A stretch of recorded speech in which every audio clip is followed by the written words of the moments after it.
नमो बुद्धाय।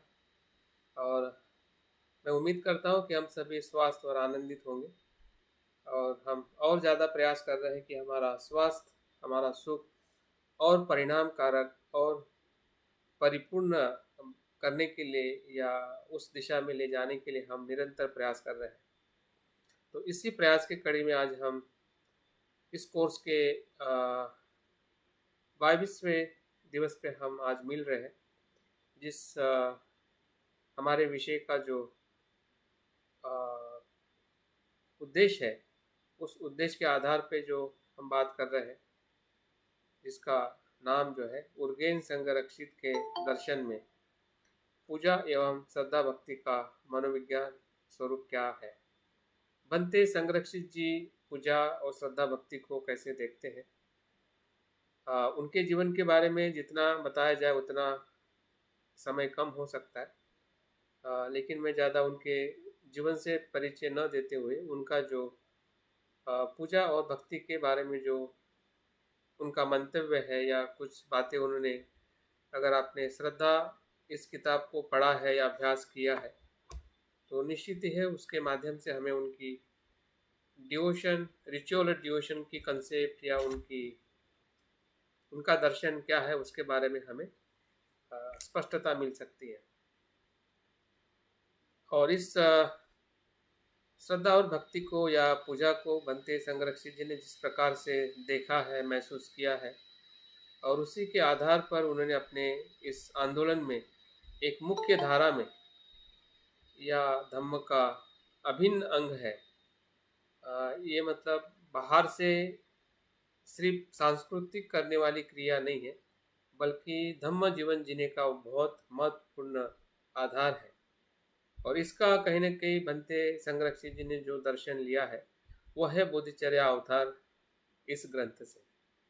तो उसकी भी थोड़ी बात करेंगे और हमारे पास में 6-7 मुद्दे हैं आज के विषय को समझने के लिए। और मैं उम्मीद करता हूँ कि इससे हम निश्चित ही जो हमारा मुख्य विषय है कि बौद्ध धर्म में भक्ति साधना का महत्व हमारे आध्यात्मिक जीवन में किस किस तरह से या किस किस स्वरूप में हमने अभी तक देखा है, उसी का ही एक पहलू है कि बनते संरक्षित जी के विचार से या उनके अनुभव से वे क्या हमारे हमारे लिए कुछ विशेष संदेशा या विशेष शिक्षा देना चाहते हैं, जिसके माध्यम से हमारी जो अस्पष्टता है, हमारी जो विचिकित्सा है, हाँ, उस विकित्सा विचिकित्सा संयोजन पे हम कार्य कर सकें। अगर बनते संरक्षित जी के बारे में अगर मैं दो बातें बताता हूँ। पहली बात यह है कि मैं बनते संरक्षित जी के साथ में कैसे संपर्क में आया और मैंने बनते जी को कैसे महसूस किया। जब मैं 92 में नागपुर में पढ़ रहा था तो सडनली कोई उनका कस्तूरचंद पार्क में प्रोग्राम था, और उस प्रोग्राम को मैं सिर्फ कैजुअल विजिट करने के लिए गया था कि वो बुद्धिस्ट प्रोग्राम है, इसलिए संडे था इसलिए मैं चला गया था। लेकिन जब मैं उस प्रोग्राम को देखा, मतलब बहुत भीड़ थी, बहुत गर्दी थी और पूरा जो कस्तूरचंद पार्क जो है पूरी तरह से भर चुका था और मैं सबसे एकदम पीछे की तरफ था। मुझे पता नहीं चल रहा था कि सामने क्या हो रहा है, स्टेज पे कौन आ रहा है, कौन जा रहा है, इतनी क्राउड थी। लेकिन वो क्राउड देख के ही मुझे काफ़ी आनंद हुआ और ये पता चला कि कुछ तो है इस आंदोलन के मूल में कि जिसके बारे में मैंने जानना चाहिए। तब मुझे ये भी पता नहीं था कि वो बनते संरक्षित जी है या जिसने इस संघ की स्थापना की है। वो बाद में मुझे पता चला जब मैंने अभ्यास किया, जाना कि बनते संरक्षित जी की आखिरी विजिट थी 1982 में, 1982 में।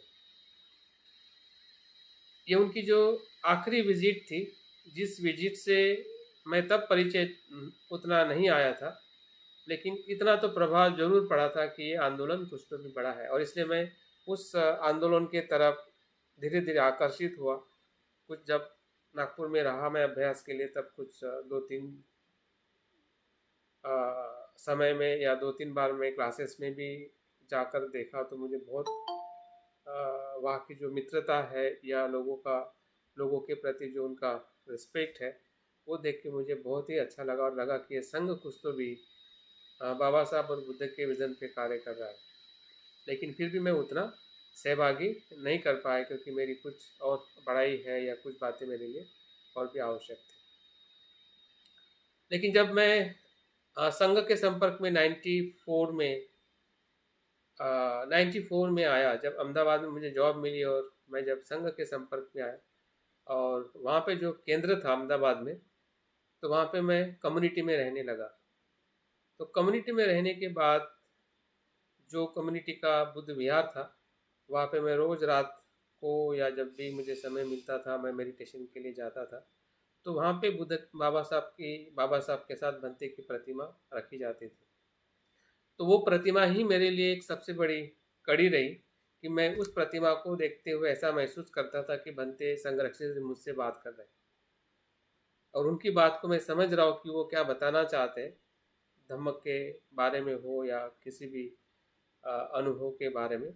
तो मेरा वो जो संदर्शन था भंते जी के प्रति उस समय, मुझे पता नहीं था कि ऐसा करना होता है या ऐसा किया जाता है, लेकिन मुझे ऐसा ही फील हो रहा था कि भंते को जब भी मैं उस विहार में जाके उनके अ, प्रतिमा को देखता था, तो मुझे लगता था कि कुछ तो भी भंते, या मैं भंते से कुछ सीख रहा हूँ, या कुछ जो बातें मुझे बता रहे हैं कि धम्म क्या है, ध्यान क्या है और किस प्रकार से आचरण करना चाहिए। तो मैंने प्रत्यक्ष भंते को नहीं देखा, लेकिन उसके बाद जो कुछ भी मैंने अभ्यास किया है, और आप सभी भंते संरक्षक जी के जीवन के बारे में परिचित है कि वो भारत में कितने साल रहे, क्या किया, और किस प्रकार से तीनों बौद्ध परंपराओं का उन्होंने अध्ययन किया, लिखान किया। हाँ, और उसके आधार पे इस संघ की जो आज के समाज में और आज के बौद्ध जगत में जो ज़रूरत थी, उस ज़रूरत के अनुसार उन्होंने संघ की स्थापना की, जिसमें जो उनके जो मूल्य और महत्वपूर्ण जो सिद्धांत है, जो शरणगमन है, कल्याण मित्रता है, बोधिसत्व आदर्श है, श्रोतापन होना है और सम्यक आजीविका है। तो इन 5 तत्वों के आधार पे बनते संरक्षक जी ने पूरा संघ स्थापना की है। तो क्या ये संघ की स्थापना का जो एक भव्य दर्शन है, और उसको बोधिसत्व अवलोकितेश्वर के अनुरूप या उनके प्रतिरूप में बताया जाता है कि संघ जो बना है, जो आज हमारे पास में ऑर्डर मेंबर है, हाँ, वो एक प्रकार के उस अवलोकितेश्वर बोधिसत्व के एक एक हाथ है। तो जो कल्पना अवलोकितेश्वर बोधिसत्व में दसों दिशा में उनके सर और थाउजेंड्स ऑफ हैंड जो बताए जाते हैं, जिसकी साधना हम थोड़ा कल करने का प्रयास करेंगे सुबह के सत्र में, तो वो एक प्रकार से भंते संरक्षक जी ने उसको स्थापित किया है। तो वो जो एनर्जी जो थी, वो क्या थी, वो कहाँ से आई होगी, और क्या वो बुद्ध के प्रति भंते का वो समर्पण, श्रद्धा, या उस भाव से देखना जिस भाव से हम देखने का इस विषय के माध्यम से प्रयास कर रहे हैं कि सही में बुद्ध की जो महाकरुणा है, उस पे विश्वास रखने से क्या प्राप्त हो सकता है, इंसान किस दिशा तक पहुंच सकता है, ये बनते संघर्ष के जीवन से हमें प्राप्त होता है। अगर मैं एक ही घटना का जिक्र करूं, कि जब वो 16 वर्ष में सबसे पहले एक सूत्र का अध्ययन करते हैं, पठन करते हैं, जिसका नाम हुई हुई नेंग सूत्र जो है, प्लेटफॉर्म सूत्र के नाम से जाना जाता है, जो महाप्रज्ञा पारमिता इस विषय के बारे में उसमें अध्ययन किया गया है। और वो सूत्र पढ़ने के बाद, जबकि वो बौद्ध किसी भी आइडियोलॉजी से परिचित नहीं होते हैं, पहली बार हाँ, उस ग्रंथ का वाचन करने मात्र से ही, जिस प्रकार से बाबा साहब को बुद्ध चरित्र पढ़ के उनको एहसास हुआ कि यही है जिसकी मैं तलाश कर रहा था, कि जो मुझे दुखों से या समाज के दुखों से वो पार करने की बुद्ध में शक्ति है। तो बाबा साहब ने जिस प्रकार से बुद्ध की करुणा प्रज्ञा का एहसास उस किताब के माध्यम से उनको रियलाइज हुआ, वैसा ही कहीं न कहीं भंते संरक्षित जी को भी हाँ, प्रज्ञा पारमिता सूत्र को पढ़ने के बाद हाँ, वो स्वयं कहते हैं कि मैं पहले भी बौद्ध था, और बोध हूँ और बोध रहूँगा। तो ये क्या क्या है, ये शब्द नहीं है, कहने के लिए शब्द है, लेकिन उस ग्रंथ से या जो उन्होंने रियलाइजेशन हुआ कि उस प्रज्ञा पे आधारित अपने पूरे अस्तित्व को देखना, बुद्ध की जो प्रज्ञा है, बुद्ध की जो करुणा है, हाँ, उसको समर्पित हो जाना, एकरूप हो जाना। समर्पण म्हणजे मतलब यह है कि एकरूप हो जाना, उसका पूरी तरह से भीतर जाके उसका एहसास बाहर आना। हाँ, वो प्रज्ञा पारमिता का जो सार जो था, वो उनके पूरे हृदय को रूपांतरित कर दिया, और तब जाके उनके मुंह से शब्द आए कि मैं बोध था, बोध हूँ, बोध रहूँगा। तो ये बोध होने की जो भक्ति जो है, या बुद्ध की तरफ उनका जो समर्पण है, हाँ, वो किसी भी पारंपरिक रूप से बोध नहीं होने के बावजूद भी, और ऐसी जगह पे जहाँ पे बिल्कुल बौद्ध धर्म का इतना एनवायरनमेंट नहीं है, फिर भी ऐसे विपरीत परिस्थिति में, विपरीत जगह पे, विपरीत उनके धार्मिक परंपरा में उनको बुद्ध के वचनों को सुनकर, बुद्ध के वचनों को पढ़कर जो उनको एहसास हुआ है, और उस एहसास को जो उन्होंने अभिव्यक्त किया, मुझे लगता है कि यही सबसे बड़ी उनकी मूल भक्ति और श्रद्धा थी, जिसके माध्यम से उन्होंने बौद्ध धर्म की तरफ बाद में उपासक बन के, बाद में वो सामने और भिक्षु बन के उन्होंने पूरे जीवन को समर्पित किया है। और बाद में तो जब वो भिक्षु बने, और जब जब उन्होंने कॉलिंगपोंग में जो उन्होंने अध्ययन किया या वहाँ पे जो कार्य किया, उस समय जो भी तिब्बतियन है, लामा है, तिब्बतियन गुरु है, उनसे उन्होंने अलग अलग ध्यान साधना का अभिषेक करके दीक्षा लेके उसका भी उन्होंने अनुभव किया है। जिस साधना का वो बात करते हैं, या जिस साधना के बारे में हम जितना परिचित है संघ के माध्यम से, तो सभी साधनाएं भंते संघ दीक्षित जी ने एक श्रेष्ठ, जो उस समय के जो गुरु रहे हैं, तिब्बतियन हो या फिर चाइनीज हो या जापानीज हो, तो उन सभी के कहने के, उनके संपर्क में आने से, उनकी मित्रता आगे बढ़ने से, उन्होंने उसके सभी बोधिसत्व और जो बुद्ध के जो संदर्शन के उन्होंने अनुभव लिए हैं। तो एकंदरित भंते संरक्षित जी का जो बुद्ध के प्रति जो पूजा और श्रद्धा भक्ति का जो भाव था, उसी का ही एक परिणाम है, जिस परिणाम में हम ये आंदोलन इतने कठिन परिस्थिति में, इतने विपरीत परिस्थिति में, और पश्चिम और पूर्व को एक करना, जैसे कि पूर्व से बौद्ध धर्म पश्चिम में गया है या जाता है, लेकिन बनते ने पश्चिम से पूर्व की तरफ भारत में फिर से बनते ने बाबा साहब के आंदोलन के साथ, हाँ, बौद्ध धर्म का जो कार्य किया है, ये बहुत ही अनोखा है, बहुत ही अविस्मरणीय है, बहुत ही कल्याणकारी बनते का कार्य रहा है। तो ये सभी जो बात मैं इसलिए बता रहा हूँ ताकि बनते संरक्षित जी के प्रति जो हमें जो जानकारी है, उसके साथ तो हम जुड़े हुए ही हैं, लेकिन अगर हम आज के विषय के परिप्रेक्ष्य में बात करें कि भंते कितने श्रद्धा से और किस प्रकार से बुद्ध के प्रति वो भक्त थे, या बुद्ध के प्रति श्रद्धावान थे, प्रज्ञावान तो थे ही। प्रज्ञा के रूप में हम देख सकते हैं कि उनके 100 के ऊपर उनकी ग्रंथ रचनाएं हैं, उनकी एक एक बात विचार से, तर्क से, हाँ, वो बौद्धिकता से परिपूर्ण है। इसका मतलब ये नहीं होता है कि बुद्धिमत्ता आ जाने से या बौद्धिकता से, हमें समझ जाने से हमें सब कुछ समझ में आता है या हम परिपूर्ण होते हैं।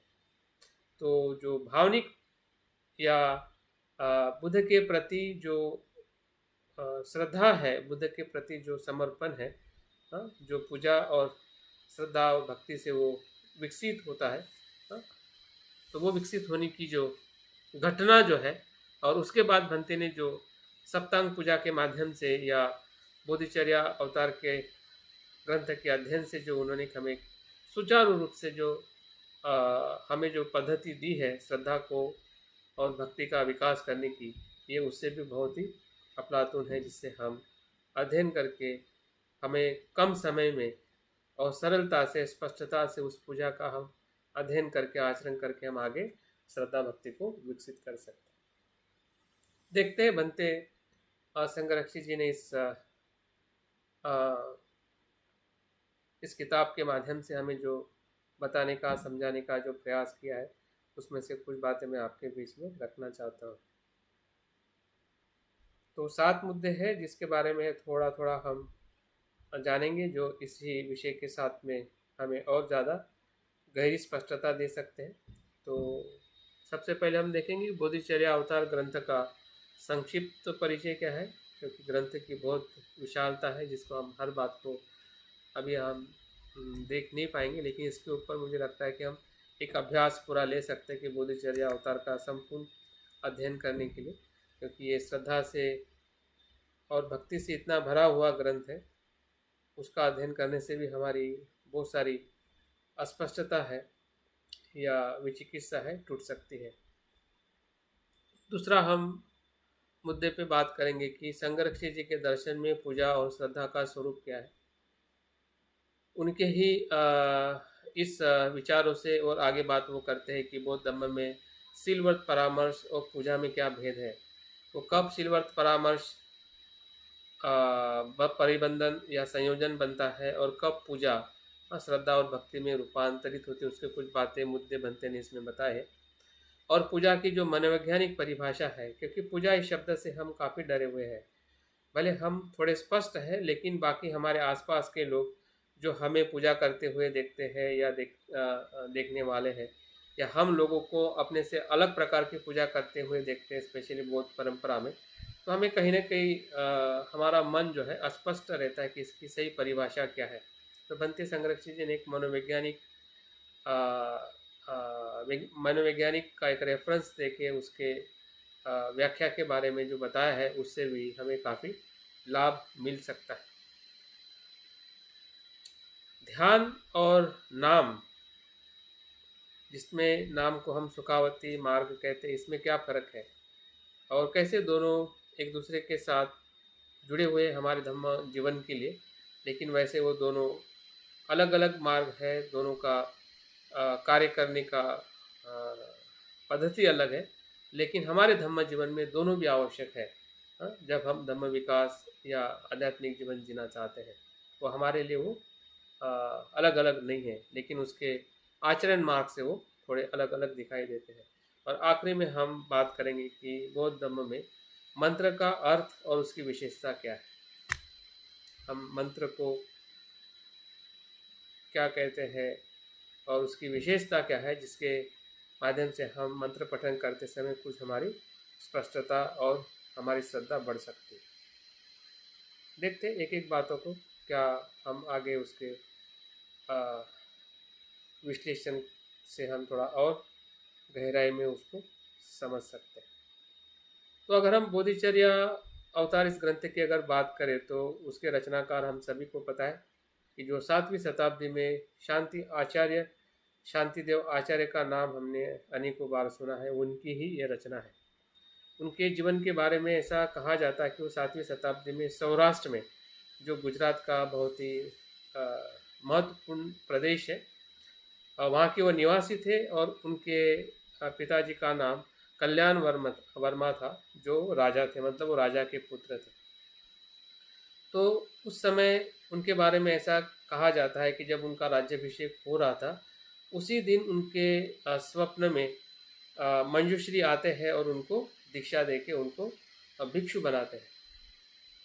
तो ये बात अगर उनके जीवन में हुई है, तो मंजूश्री का ध्यान साधना या मंजूश्री की जो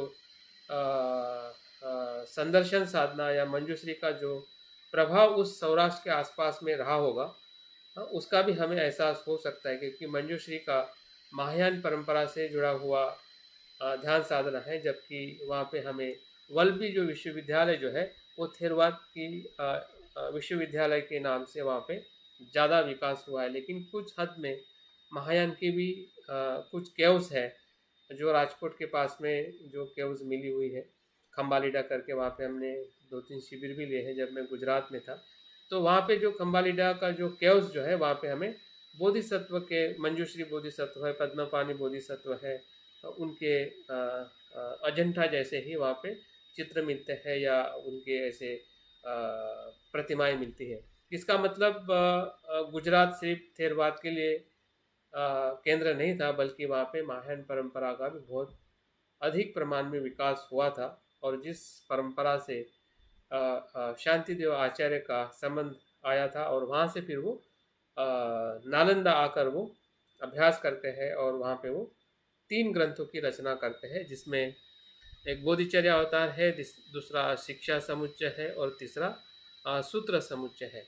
शिक्षा समुच्चय और सूत्र समुच्चय टोटली प्रज्ञा के बारे में उनका अध्ययन है, उनका अभ्यास है। और जो बोधिचर्य अवतार है वो पूरी तरह से श्रद्धा और भक्ति का विकास करते हुए बोधिचित्त और बुद्धत्व को कैसे प्राप्त करना, उसका वो पूरी तरह से मार्ग बताते हैं, कि जो 10 परिच्छेद में या 10 प्रकरणों में उसका विभाजन किया हुआ। मैं संक्षिप्त में बताना चाहूँगा, क्योंकि बाद में आप उस ग्रंथों को आप स्वयं भी पढ़ सकते हैं।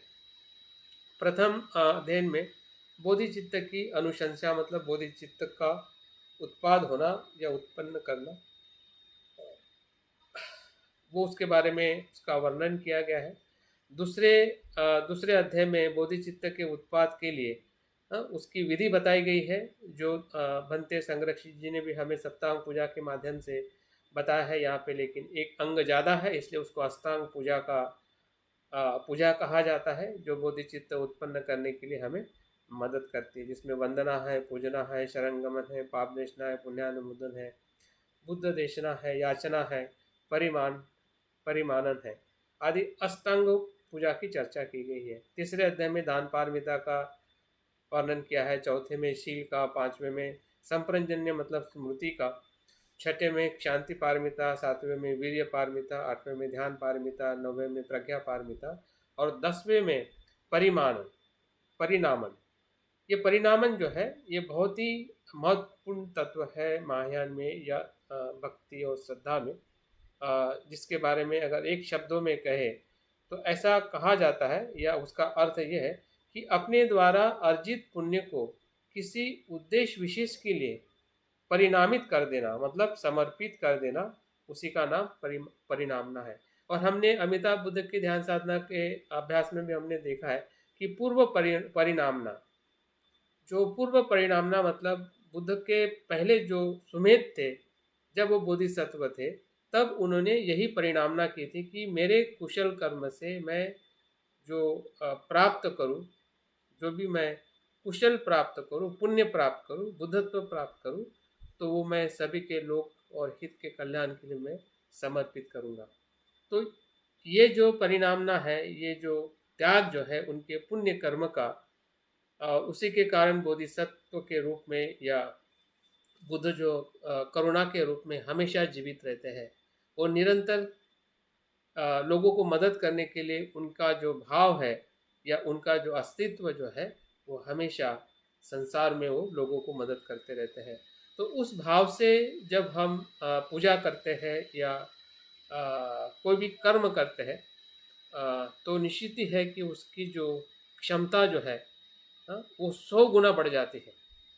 और इसलिए उसको अक्षय पुण्य कहा गया, अक्षय पुण्य कहा गया है, कि नष्ट न होने वाला पुण्य। जो हम पुण्य कमाते हैं और हम जब उसको परिणामन करते हैं, समर्पित करते हैं लोगों के विशिष्ट उद्देश्य के लिए, सभी के हित और कल्याण के लिए, तो वही पुण्य जो है 100 गुना बढ़ जाता है, 1000 गुना बढ़ जाता है। और इसलिए उसको अक्षय पुण्य कहा जाता है। उसी अक्षय पुण्य से ही बुद्ध हमें हमेशा मदद करते हैं, या हम भी लोगों को हमारे पुण्य से लोगों को मदद कर सकते हैं।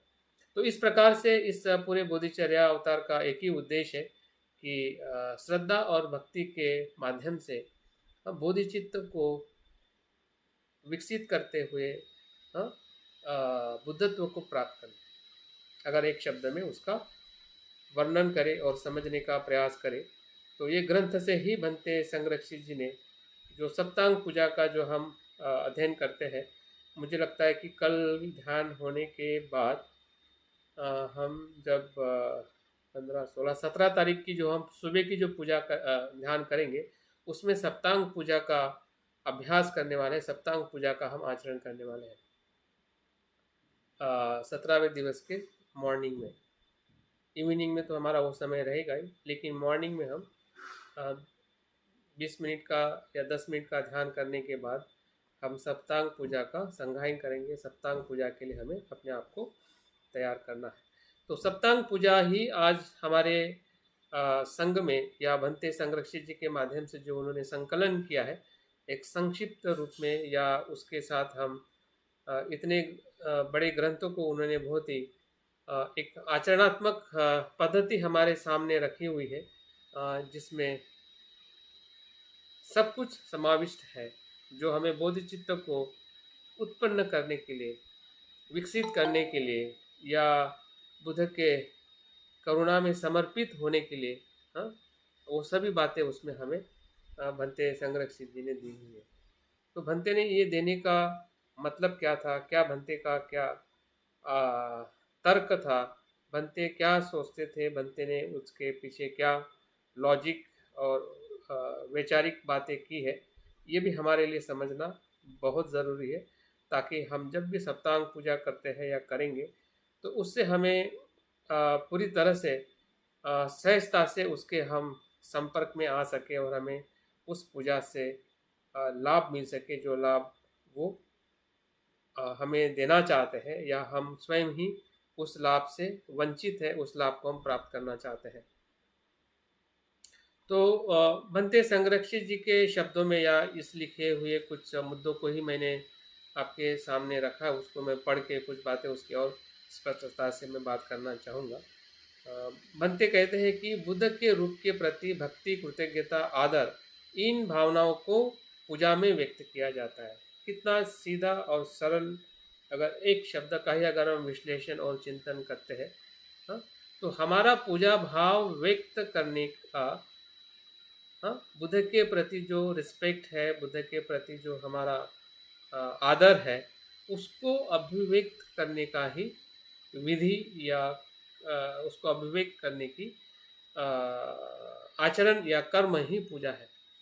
अभिव्यक्त का मतलब अगर हम समझते हैं, भंते ने उसके बारे में भी आगे बताया है, अगर मैं अभी बताऊँ तो उसका ये अर्थ होता है कि भीतर जाके, भीतर हृदय में जाके बाहर आना, उसको कहते अभिव्यक्त होना। भीतर में जाके, बाहर बाहर से नहीं, बाहर बाहर से वो व्यक्त होना, अभिव्यक्त नहीं होते। हाँ? अगर हम मंत्र पठन कर रहे हैं तो बाहर बाहर से तो अभिव्यक्त नहीं हो रहा है। अगर हम पूजा कर रहे हैं या जो भी हम विधान विधि पूजा का संघायन कर रहे हैं या प्रतीकों को देख रहे हैं, तो बाहर बाहर देखने से वो उस स्तर में नहीं आता है। हाँ? अभिव्यक्त का मतलब है कि वो भीतर जाना चाहिए, हृदय के गहराई में उसका स्पर्श होना चाहिए और वहां से वापस आना चाहिए। वो है अभिव्यक्ति, और वो प्रतीकात्मक अभिव्यक्ति ही पूजा है। जब हमें उसका एहसास होता है कि बुद्ध असीम है और हम कल्पना करते हैं कि बुद्ध को मैं रत्न जैसे फूलों से समर्पित करता हूँ, रत्न प्रदीप समर्पित करता हूँ। अभी रत्न प्रदीप तो हम एक्चुअल में समर्पित नहीं कर रहे, ना हमारे पास रत्न है ना प्रदीप है। तो बौद्धिक रूप में तो हमारा मन स्वीकार ही नहीं करेगा कि मेरे हाथ में ना रत्न है ना प्रदीप है, मैं क्या बुद्ध को समर्पित कर रहा हूँ। हाँ?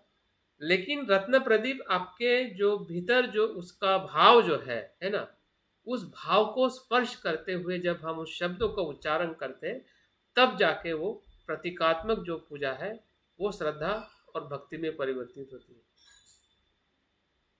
और इसलिए भंते ने इस 2 चैप्टर में उसका आगे और विश्लेषण करने के पहले बहुत ही स्पष्टता से उन्होंने हमें बताने का, समझाने का प्रयास किया है। आगे भंते ये भी कहते हैं कि पूजा क्रियाकांड और कर्मकांड में भेद है, क्योंकि पूजा जो है वो भावनिक प्रतिसाद है और क्रियाकांड और कर्मकांड जो है ये बाह्य दिखावा है, अवडंबर है।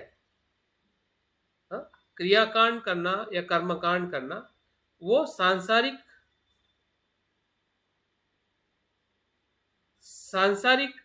सुख के लिए, सांसारिक चीज़ों के लिए, हाँ, वो किया जाता है और दिखावे के लिए किया जाता है। और हो सकता है कभी कभी हमारा भी फूल रखना क्रिया और कर्मकांड होता है। अगर हम उस सिर्फ हमें वो नहीं देखना है कि क्रियाकांड और कर्मकांड सिर्फ हिंदू और बाकी धर्मों में होता है या उसी को ही हम कहते हैं, तो वो एक हो सकता है। लेकिन अगर हम अपने आसपास में ही देखें, हमारे आचरण को ही अगर हम देखें कि पूजा हो रही है कि क्रियाकांड और कर्मकांड हो रहा है, क्योंकि हमें पता है कि संयोजन में उसी को ही एक संयोजन कहा गया है, जिसे सीलवत परामर्श कहते हैं। जब आपका भाव उसमें नहीं होता है, तो आपका ध्यान, आपका दान, आपकी पूजा, हमारा संगायन, जो कुछ भी हम पूजा के विधि में कर रहे हैं, वो जस्ट क्रियाकांड है और कुछ नहीं है। अगर उसमें आपका भाव है, हृदय में स्पर्श होके हम उसको अभिव्यक्त कर रहे हैं, शब्दों को है, प्रतीकों को है, या किसी वस्तु को हम अर्पण कर रहे हैं, या बुद्ध के कोई मंत्र को या रूप को हम देख रहे हैं, हाँ, तो निश्चित ही है कि वो पूजा है। हाँ, वो सही अर्थ में बोधिचित्त को निर्माण करने वाली, या बुद्ध की जो करुणा का स्पर्श करने वाली, हमें हम में समाने वाली या हम उसमें समाने वाली वो पूजा बन सकती है।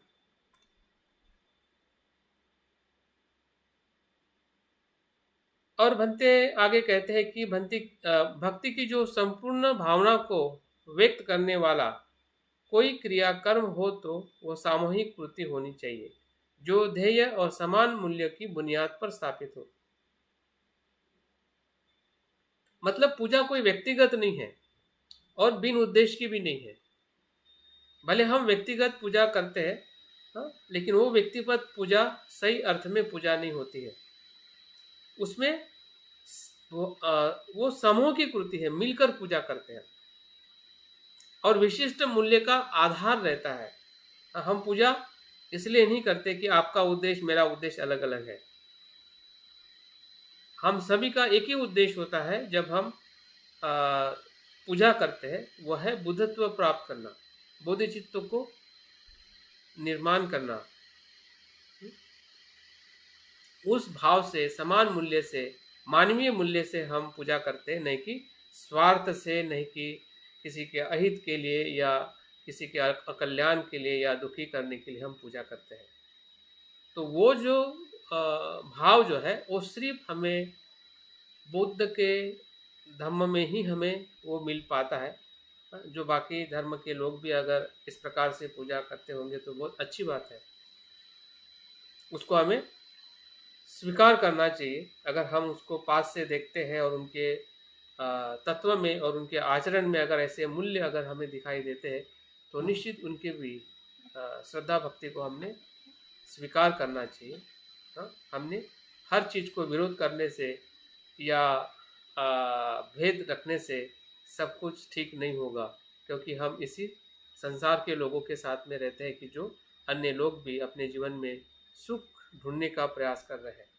भले उनका मार्ग थोड़ा गलत हो सकता है या फिर सही पहचान नहीं हो सकती है, लेकिन हम लोगों के जब तक समीप नहीं जाएंगे, जब तक उनके उस आचरण को, उस तत्व को नहीं समझ पाएंगे, तब तक उनके प्रति इस प्रकार से सिर्फ सोच के एक दुराभाव में रहना या दूर रहना, ये हमारे मन के लिए भी उतना कुशल और हितकारिक नहीं है। नहीं तो हम हमेशा औरों की पूजा के प्रति द्वेष निर्माण करेंगे और द्वेष से हम करुणा नहीं कर सकते हैं। द्वेष अगर किसी के प्रति हो तो करुणा वहाँ पे नहीं हो सकती है।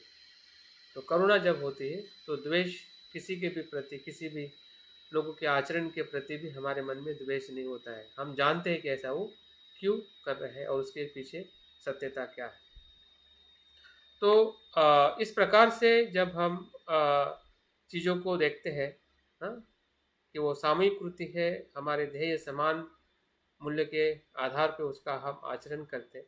बनते यहाँ पे दो बातें बताने का प्रयास करते हैं कि इस सभी पूजा और श्रद्धा के प्रति वो अपने पाश्चिमात्य बौद्ध का भी उदाहरण बताते हैं और भारतीय जो नौ बुद्ध है उनके बारे में भी वो बात करना चाहते हैं कि हम इन दोनों समूह में या दोनों जगह में रहने वाले जो बौद्ध लोग हैं, वो अभी भी श्रद्धा और भक्ति के लिए काफ़ी कमज़ोर है, अस्पष्ट है और स्पष्ट नहीं है। क्योंकि पाश्चिमात्य लोग भी डायरेक्ट बुद्ध के सामने झुकना या श्रद्धा से बुद्ध धर्म को स्वीकार करना वो उनके लिए भी कठिन जाता है। और आज जो भी हम बाबा साहब के जो अनुयायी कहते हैं या नवबोध कहते हैं, तो उनके लिए भी बड़ा कठिन जाता है कि हम बुद्ध को कैसे पूजा करें, क्यों पूजा करें। हाँ, बौद्धिक स्वरूप में भी ही हम बुद्धिज्म को हम ज़्यादा से ज़्यादा लेने का, समझने का प्रयास करते हैं। तो बनते यहाँ पे बताना चाहते हैं कि दोनों जगह पे किस प्रकार की समस्या है, या किस प्रकार से हमारे जो बौद्ध लोग हैं, हाँ, पूरी तरह से श्रद्धा और भक्ति को सही तरीके से नहीं समझ पाते हैं। और शंका है हमारे दोनों के बीच में है या दोनों जगह पे है। ऐसा नहीं सिर्फ वो भारत के परिप्रेक्ष्य में ही है, बल्कि वो वेस्टर्न के परिप्रेक्ष्य में भी बनते वहाँ पे बताते हैं। और इसका कारण भी वो बताते हैं कि जो दर्शन मार्ग और भावना मार्ग का जो तफावत जो है, हाँ, दर्शन मतलब कॉन्शियस माइंड, भावना मतलब अनकॉन्शियस माइंड, ये दोनों की जो तफावत है, समझना और बदलाव या शुद्धता, हाँ, ये जो तफावत जो रही है पूरे विश्व में हर एक मनुष्य के साथ, हाँ, समझना और व्यवहार में बदलाव लाना उसी समझदारी के साथ। हाँ, अगर हमें बुद्ध के तत्व समझ में आए हैं, तो बुद्ध के तत्व के साथ ही उसका पूरी तरह से उसका शुद्धिकरण करना, हम्म, ये कहीं ना कहीं काफ़ी उसमें गैप रहती है। हर एक मनुष्य के स्वभाव के कारण, या जो भी चीज़ें हमें पूरी तरह से अस्पष्ट रहती है, या जो अलग अलग परिप्रेक्ष्य रहते हैं, हमारे पूर्व ग्रह रहते हैं, हमारे मूल संस्कार रहते हैं, या हमारी जो शिक्षा परवरिश जिस जगह से हुई है, जिस प्रकार से हुई है, ऐसे बहुत सारे कारणों के वजह से हम भावनिक जो प्रतिसाद देने वाला हमारा जो मन है, हाँ, वो काफ़ी दोनों में तफावत रहती है। उस तफावत को पास में जब तक हम नहीं लाते हैं, तफावत जब तक हम कम नहीं करते, तब तक सही अर्थ में हम उस श्रद्धा से, उस भक्ति से हम आ, जो पूजा करनी है या बुद्ध के प्रति जो भक्ति भाव रखना है, वो हमारे से नहीं हो पाता है। तो उसका भी कारण भंते बताते कि ऐसा क्यों होता है। और आगे ये भी बताते हैं कि इसका जो कारण और उसका उपाय भी भंते बताना चाहते हैं कि हमारा जो पूरा व्यक्तित्व जो है, वो सिर्फ विचार नहीं है, उसमें भावना भी है और शरीर भी है। तीनों केंद्रों से या तीनों तीनों अस्तित्व से हमारा व्यक्तित्व बनता है। अगर हम सिर्फ विचार को देखें, भावना को देखें और शरीर उसमें इन्वॉल्व ना हो, शरीर उसके प्रति ग्रहणशील ना हो, तब भी हम पूरे व्यक्ति के रूप में विकसित नहीं हो सकते। तो इसलिए जब हम वंदन करते हैं काया वाचा मन से, हाँ, तो वो उसी का ही कारण है कि हमारे तीनों जो घटक जो है, जो पूरे व्यक्तित्व को दर्शाते हैं, और उसके साथ में जब हम बुद्ध को वंदन करते हैं, बुद्ध को समर्पित करते हैं, या जो भी पूजा का हम अनुसरण करते हैं तीनों घटकों से, तभी जाके संपूर्ण अस्तित्व उसमें, समग्र अस्तित्व होने का एहसास ही संपूर्ण और श्रेष्ठ और शुद्ध पूजा है। उसमें से अगर एक भी घटक छूट जाता है, हाँ, तो समझ जाइए कि वो पूजा परिपूर्ण पूजा नहीं है। वो कहीं ना कहीं वो क्रियाकांड, कर्मकांड या शीलवत परामर्श की तरफ भी हमें ले जा सकते। भले हम बौद्ध पूजा कर रहे हैं, लेकिन फिर भी हमारे वो एक न्यूरन का ही या संयोजन का ही कारण बनती है। और उसका शुद्धिकरण करने के लिए उपाय ये है कि निसर्ग के प्रति प्रेम करना, कला के प्रति, संगीत और मानवीय संवाद, ये चार जो उपाय जो है, इस चारों उपाय में से जो भी हमारे लिए अनुकूल हो, निसर्ग प्रेम मतलब निसर्ग के सहवास में रहना, निसर्ग के प्रति थोड़ा संवेदनशील होना, हमारे आसपास में फूल पौधे, पशु पक्षी या प्राणी या जो भी चीज़ें हमारे निसर्ग में हम देख पाते हैं, कुछ न कुछ हमारे आसपास में होता ही है। अगर हमारा घर का बगीचा हो या वातावरण हो, आकाश हो या तारे हो, या जो भी चीज़ें नैसर्गिक रूप में जब उसके सहवास में रहते हैं, तो हमारी भावनाएं कहीं न कहीं उस तरीके से बनने के लिए प्रेरित होती है। कोई सुंदर संगीत है, कला है, हाँ, कला के माध्यम से कुछ कविता करना हो, या फिर जो भी हमारे अ, अभिव्यक्ति में हम कर सकते हो, मानवीय संपर्क, जैसे हम कल्याण मित्रता दूसरे स्तर में कह सकते हैं। हाँ, मानवीय संपर्क, संवाद होना, संवाद करना अपने विचारों भावनाओं का मित्रों के पास या हमारे विश्वसनीय व्यक्ति के पास, जिससे हमारी जो भावनिक जो शक्ति जो है, हाँ, उसमें से हम बाहर आ सकें। भावनिक जो दड़पण होता है, भावनिक जो प्रेशर प्रभाव होता है, और उसी की वजह से हमारी जो भावनिक केंद्र जो है या भावनिक प्रतिसाद देने का हमारा चित्त जो है, वो पूरी तरह से इन्वॉल्व नहीं होता है। और भंते ने उसको बहुत ही अच्छी तरह से समझाने का प्रयास किया कि हमारी जो भावनिक जब ऊर्जा उपलब्ध नहीं होती है, जब भी हमें ऐसा लगता है, फिर ये भावनिक ऊर्जा को हम उत्साह भी कह सकते हैं, धम्मचंद भी कह सकते हैं, या हमारे प्रयत्न भी कह सकते हैं। अगर उसमें कहीं तो भी हमें किसी भी प्रयत्न में अगर हमें ऐसा लगता है, तो उस भावनाओं के 3 बातों को हम ढूँढ सकते हैं। तो भंते उसको बताते हैं कि जब हम में ऊर्जा नहीं होती है या कम होती है, उसके 3 कारण हैं। ध्यान से सुने, और कहीं न कहीं इसके बारे में हमें ज़रूर अनुभव होता है। भंते कहते हैं कि वो बंदिश तो हो सकती है, वो भावना क्या हो सकती है? हमने बचपन से ही उसको दबा के रखा है। महिलाएँ विशेषता या बच्चे होते हैं, बुरी चीज़ें को हम हमेशा दबा के रखते, बंदिस्त रखते हैं हमारे इमोशंस को।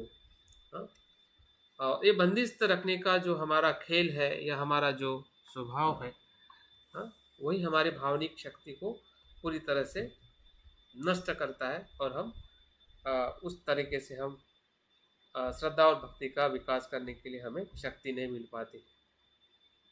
दूसरा जो कारण बता है कि हम व्यर्थ में ही वो चली जाती है, व्यर्थ में चली जाती है। व्यर्थ में जाने का मतलब ये है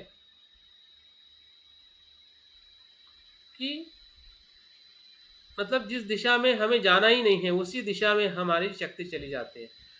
उदाहरण के तौर पे हमें पता है कि हम धम्म का आचरण कर रहे हैं, लेकिन ज़्यादा शक्ति हमारे सांसारिक इसमें या पॉलिटिक्स बातों में, या फिर ऐसे जो अनावश्यक जो कर्म है, अनावश्यक जो जिम्मेदारियां है, छोटी छोटी जिम्मेदारियों को भी हम पकड़े रहते हैं।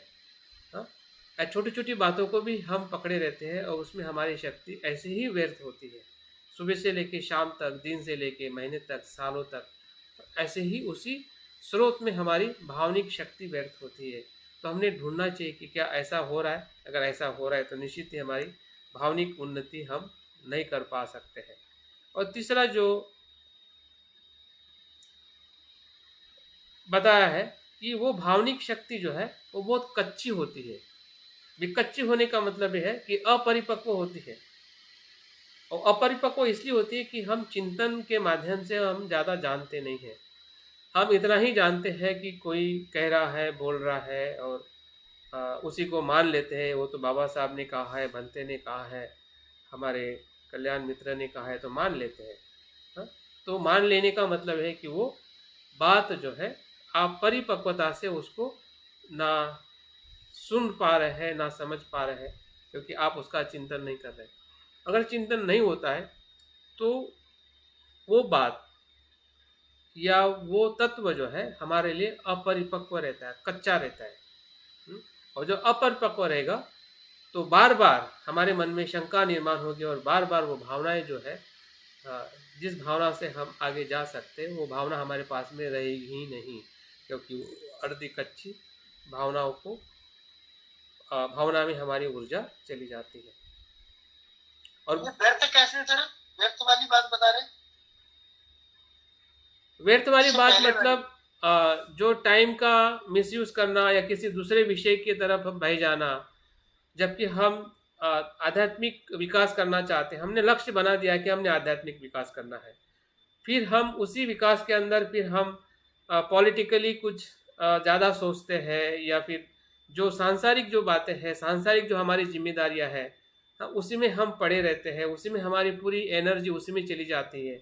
हम किसी भी जिम्मेदारी को छोड़ के संसार में नहीं रहना चाहते हैं, पद हो या फिर हमारा नाम हो या फिर जो कुछ भी है, उसी में व्यर्थ चली जाती है हमारी पूरी भावनिक शक्ति।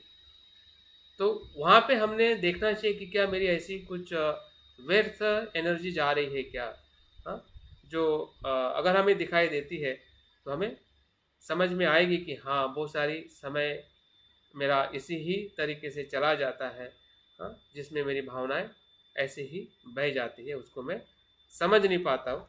कोई आता है तो बस हमारी बातें ऐसी चालू हो जाती है कि मतलब उसमें कुछ सार्थकता ना हो, जिसमें हम व्यर्थ बड़बड़ कह सकते हैं। और अनयूज टाइम किसी के साथ स्पेंड करना, गलत जगह पे टाइम को इन्वॉल्व करना, ये सभी चीज़ें इसमें हम देख सकते हैं हमारे उदाहरण के तौर पे। अगर नहीं हो रहा है तो बहुत ही अच्छा है, लेकिन वो नहीं हो रहा है तो फिर बंदिश तो हो सकती है, बंदिश तो नहीं है तो कच्ची हो सकती है। ज़रूरी नहीं कि हमारे में तीनों कारण हो सकते, लेकिन तीनों में से एक भी कारण हो सकता है किसी के जीवन में, या तीनों भी हो सकते हैं, या दो हो सकते हैं, लेकिन है ज़रूर। और उसको समझना ये हमारी सबसे पहली बात है जो बनते हमें समझाना चाहते हैं, तभी जाके हमारी जो पूजा जो है उस दिशा में हम आगे लेके जा सकते हैं। और इसलिए बनते आगे कहते हैं कि इस पे क्या उपाय है इस शक्ति को शुद्ध करने का, या इस तीनों शक्ति का विकास करने का, या तीनों कारणों को रोकने का। तो एक में उपाय है बोलते बनते, और हमें भी इसका विश्वास हो सकता है कि पूजा भक्ति यही बौद्ध धर्म में एकमात्र ऐसी पद्धति है जो आध्यात्मिक जीवन में अपनी भावनिक शक्ति की समस्या का समाधान कर सकती है। हाँ, भक्ति और पूजा, पूजा और भक्ति यही ऐसा एक माध्यम है कि वो हमारे भावनिक शक्ति को शुद्ध कर सकती है। और इसलिए बनते ने, अगर हमने सम्यक संकल्प का अंग अगर पढ़ते तो बनते ने उसमें श्रद्धा और भक्ति का भी जिक्र किया है, भावनिक शुद्धता के रूप में, भावनिक संकल्प के रूप में। तो बनते, हाँ आप मुझे वो उसका परिपक्व कच्ची ये समझाइए ना। परिपक्व, हाँ कच्ची। कच्ची, हाँ क्या कच्ची का मतलब यह है कि जो भी हम धम्म को सुनते हैं विचार से, ठीक है, हाँ। या शब्दों से या पढ़ाई से, जो भी किताब पढ़ते हैं हमें समझ में आता है, लेकिन उसका फिर हम चिंतन नहीं करते हैं, ठीक है। जैसे कि मैंने आपको बात बताई और आपने मान ली कि हाँ सर ने बताई या मेरे बाबा साहब ने बात बताई है, उसको हम वैसे ही स्वीकार कर लेते हैं। उसका हम परीक्षण नहीं करते हैं, उसको हम अपने जीवन में देख नहीं पाते हैं कि सही में ये चीज़ कैसी होती है, क्यों हुई है, क्या इसका महत्व है। इन अलग अलग पहलुओं से न देखने की वजह से, कच्ची का मतलब, आप चावल कच्चा कब होता है बताइए मुझे, चावल कच्चा कब होता है पता है? सब्जी कच्ची कब होती है, रोटी कच्ची कब होती है?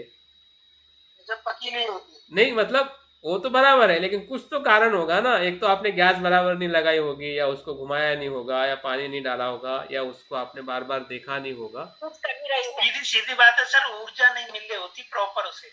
हाँ नहीं, ऊर्जा ही जरूर नहीं है, बहुत सारे कारण भी हो सकते हैं कि आपने उसको बराबर देखा नहीं होगा कि पक रहा है कि नहीं पक रहा है ना।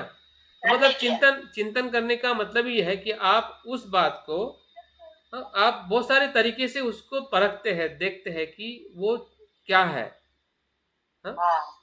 जिस श्रद्धा से मुझे आगे जाना है, जिस धर्म के साथ मुझे आगे बढ़ना है, तो वो धर्म के पहलू क्या है, शरण गमन हो, या फिर पंचशील हो, या ध्यान हो, मंत्र हो, पूजा हो, इसको पूरी गहराई से हमने चिंतन करके जब लेंगे तो वो कच्ची नहीं रहेगी, पक जाएगी, हम पक जाएंगे, है ना। हमें पता चल जाएगा, जैसे कि हम ये अभ्यास करके जानने का प्रयास कर रहे हैं कि जो पूजा और जो भक्ति जो है, ये बौद्ध धर्म का ही ओरिजिनल हिस्सा है, ये किसी और से लिया हुआ हिस्सा नहीं है। अभी इस चीज को सिर्फ सुनने से नहीं समझ में आएगा, इसका आपको पूरी तरह से गहराई से चिंतन करके स्वीकार कर लेना पड़ेगा कि ऐसा ही है। क्योंकि मैंने चिंतन कर लिया तो फिर वो कच्ची नहीं होगी। अगर आपने उसको चिंतन करके स्वीकार नहीं किया तो 2 दिन के बाद फिर से वही प्रश्न हमारे मन में आएगा कि ये है कि वो है, तो वो कच्ची हो गई।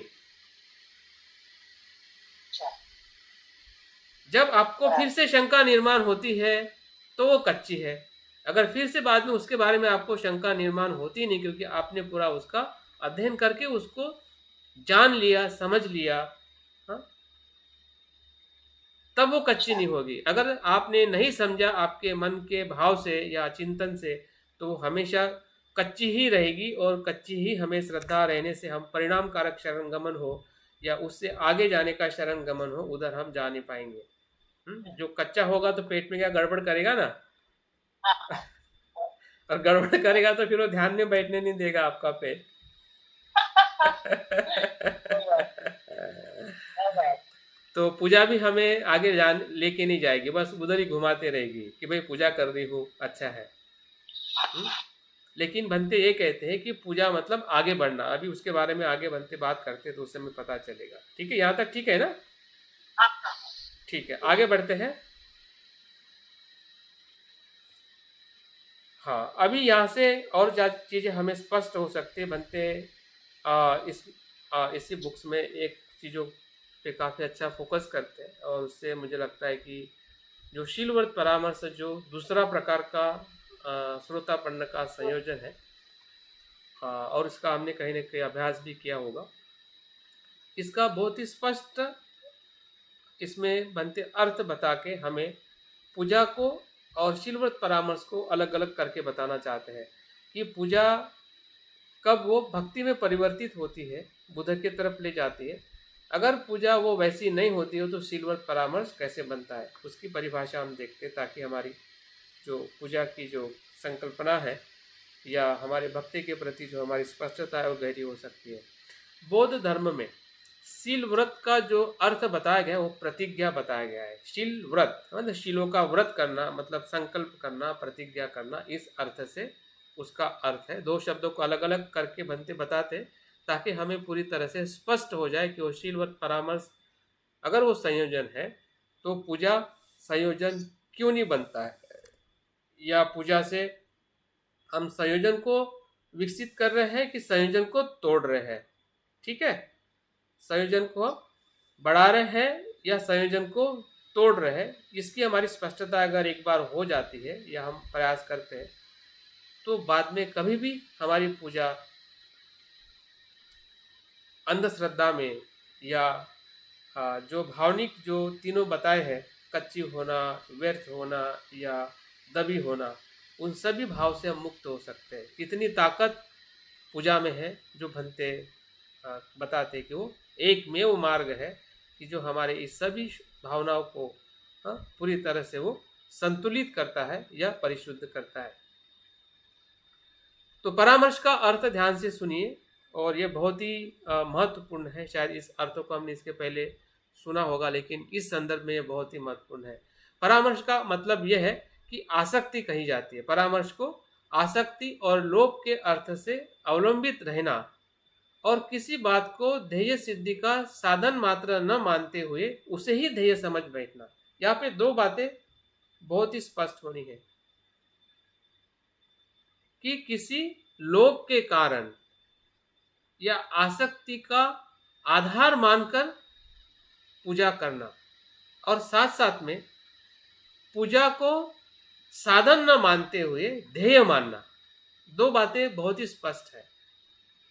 अगर सिल्वर परामर्श अगर हो रहा है, अगर संयोजन के तरफ हमारी पूजा जाती है या वो संयोजन बनती है तो उसका कारण एक ही है कि उस पूजा का जो अवलंबन है अगर वो लोभ का होगा, आसक्ति का होगा, अपेक्षा का होगा, हाँ, और हम उस साधन को साध्य समझ जाएंगे, पूजा को ही बुद्धत्व समझेंगे या मंत्रों को ही बुद्धत्व समझेंगे या जो भी पूजा में हम प्रतीकात्मक जो कुछ भी हम संदर्शन कर रहे हैं उसी को बुद्धत्व समझेंगे, उसी को धर्म काया समझेंगे, तो धर्म काया भी संयोजन है, संभोग काया भी संयोजन है। हमें तो धर्म काया का अनुभव करना है।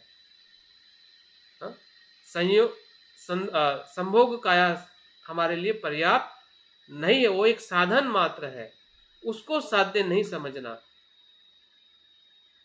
अगर हम समझ जाते हैं कि परामर्श का जो मतलब जो है, जो हमारे लिए संयोजन है या श्रोता पढ़ने के जाने में हमें अवरोध निर्माण करता है, जिस प्रकार से सत्काय दृष्टि और विचिकित्सा है, उसी प्रकार से जो शीलवत परामर्श हमारे लिए एक संयोजन है। तो उस संयोजन का अगर हम समझते हैं तो संयोजन तोड़ने में भी हमें सरलता हो सकती है कि हम जान पाएंगे कि मेरी पूजा या हमारी जो पूजा जो है वो सही में शीलवत परामर्श के अंतर्गत नहीं आती है, और क्यों नहीं आती है उसके प्रति भी हम जानते हैं, क्योंकि हम समझ रहे कि ये साधन मात्र है, ये साध्य नहीं है और किसी भी प्रकार का हमें ना आसक्ति है ना लोभ है, जिसे हम सांसारिक अपेक्षा से की हुई पूजा वो लोभ है, वो आसक्ति है। और हिंदू धर्म विशेषतः वैदिक धर्म की पूरी पूजा ही सांसारिक अभिलाषा के लिए है। अगर हम प्रारंभिक तौर पे हमने उसका अभ्यास किया है कि वैदिक पूजा जो है सिर्फ सांसारिक लाभ के लिए है, धन पैसा संपत्ति पद पुत्र, हाँ, और संसार में सिर्फ संसारिक सुखों का ही भोग करना, यही पूजा का उनका अर्थ है। लेकिन जब हम पूजा के बौद्ध धर्म के परिप्रेक्ष्य में देखते हैं तो वो परामर्श इसलिए है क्योंकि उस जगह पे वो सांसारिक आसक्ति है, इसलिए वो संयोजन है। और बौद्ध धर्म की पूजा में इस प्रकार की कोई भी अपेक्षा आसक्ति नहीं होती है, क्योंकि हम बुद्ध बनना चाहते हैं, आसक्त अनासक्त होना चाहते हैं, तो उस पूजा में आसक्ति कैसी हो सकती है।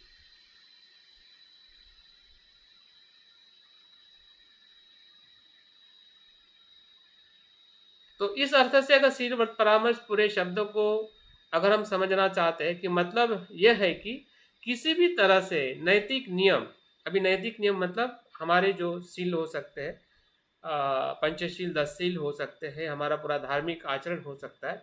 हाँ, नैतिक नियम और धार्मिक आचरण को अंतिम मानकर चलना फिर से हमारे लिए बहुत बड़ा चैलेंज और बनते नहीं। इसके बारे में कई कई पे जिक्र भी किया है कि कहीं हमारा ध्यान तो शील व्रत परामर्श नहीं हो रहा है।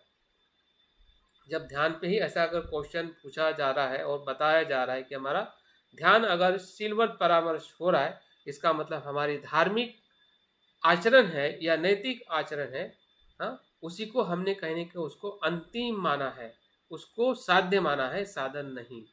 ये जो हमारी स्पष्टता और अस्पष्टता जो है, यही मूल कारण है कि वो शील व्रत परामर्श का संयोजन विकसित होता है या उस बंधन में हम फंस जाते हैं, हाँ, और हमारा मन उसको समझ नहीं पाता है। हाँ, अगर हम समझ जाते हैं कि ये हमारा किसी भी प्रकार का नैतिक आचरण हो, शील का आचरण हो या किसी भी प्रकार का ध्यान हो, अभ्यास हो या संदर्शन हो, जो कुछ भी हम धार्मिक आचरण में XYZ जो भी हम कर रहे हैं, वो अंतिम नहीं है, वो सभी पूर्व तैयारी है, साधन मात्र है। वो हमारा अंतिम लक्ष्य नहीं है। अंतिम लक्ष्य शून्यता को और बुद्धत्व को प्राप्त करना है, विमुक्ति को प्राप्त करना है। इसमें बंधे रहने के लिए हम, और इसलिए बुद्ध के शब्दों में ही बुद्ध स्वयं कहते हैं कि मेरा धम्म जो है, जब आप उस किनारे पे पहुंचते हैं तो वो जिससे आप नौका से या तराफे से आप नदी पार किए हैं, तो उसको आपको सर पे लेके घूमना नहीं है, उसको छोड़ना है, वो साधन मात्र है। जो जो भी हम आचरण करते हैं उसको हमें छोड़ते जाना है। जब अगर नहीं छोड़ते हैं तो दूसरी सीढ़ी है या उसके आगे जाने की सीढ़ी अपने आप बंद हो जाती है। ध्यान के एक अनुभव को अगर हम नहीं छोड़ते तो दूसरे अनुभव को हम प्राप्त नहीं कर सकते हैं। पंचशील के अगर एक स्तर को हम नहीं छोड़ते तो दूसरा स्तर जो है नैसर्गिक नीतिमत्ता का, उसका हमें अनुभव नहीं होगा। हम शील जो है सामाजिक नीतिमत्ता में ही फंसे रहेंगे कि मैं शील का आचरण कर रहा हूँ। तो ये हमारे लिए सबसे बड़ा चैलेंज है, क्योंकि इसमें हमारे भी आचरण के प्रश्न है, आचरण के जो कुछ भी हमारे कर्म है वो इसमें आ जाते हैं। बाकी जो लोग अन्य प्रकार से जो पूजा क्रियाकांड करते हैं वो तो आता ही है, जो कि हम वो नहीं करते हैं, इसलिए हमें पता है कि वो मेरा हिस्सा नहीं है। लेकिन जो हम कर रहे हैं वो भी उसी का हिस्सा है, वो भी जानना बहुत महत्वपूर्ण है। अगर हमें लगता है कि नहीं मैं तो ऐसा क्रियाकांड नहीं करता हूँ तो मेरा शील व्रत परामर्श तो चला गया है, तो फिर और एक दूसरा नया भ्रम निर्माण हो जाएगा। और इसलिए हमारी जो शुद्ध जो भावनाएं जो है वो ऐसे ही बहती जाती है, आर्धी कच्ची रहती है या वो सप्रेस दबी हुई रहती है, और हम पूरी तरह से बुद्ध के प्रति समर्पित नहीं हो पाते हैं। यहाँ साधन को साधन न समझते हुए उसे ही, इसका और विश्लेषण या ध्यान से सुने, यहाँ साधन को साधन न समझते हुए उसे ही अंतिम ध्येय समझ लेना, ये संयोजन है। यहाँ से फिर से और स्पष्टता हमें रखनी है कि साधन को साधन न समझना और उसी को साध्य समझना या अंतिम ध्येय समझना ही संयोजन है। जो हम दूसरे संयोजन की अगर हम संयोजन के रूप में हम बात करते हैं तो सिलवत परामर्श इसलिए संयोजन है कि सिलवत परामर्श में आने वाले हमें नैतिक आचरण हो, किसी भी प्रकार का धार्मिक आचरण हो, वो सिर्फ साधन मात्र है, वो साध्य नहीं है। अगर साध्य समझते हैं तो वो समझ जाइए कि वो संयोजन के रूप में ही उसका हम अनुसरण कर रहे हैं, और वो एक प्रकार से कर्मकांड क्रियाकांड के अंतर्गत ही उसे हम देख सकते हैं, अगर उस अर्थ से हम देखना चाहते हैं। और इसलिए हमारी नैतिक जिम्मेदारी बहुत बड़ी है कि हम किस प्रकार से संयोजन को समझ के संयोजन को हम तोड़ सकें। अर्थात उसका और दूसरा अर्थ बताया गया जिससे हमें और ज़्यादा अच्छे तरह से समझ में आ सकता है। अर्थात बुद्धि का उपयोग न करते हुए धार्मिक आचरण और कर्मकांड पर अवलंबित हो जाना। मतलब बुद्धि का, तर्क का उपयोग न करते हुए, जैसे कि अगर हम अगरबत्ती लगाते हैं तो हमारे पास में तर्क होना चाहिए कि अगरबत्ती मतलब शील, शील का आचरण, फूल मतलब अनित्यता का आचरण, हाँ, पंचांग प्रणाम मतलब काया वाचा मन का समर्पण।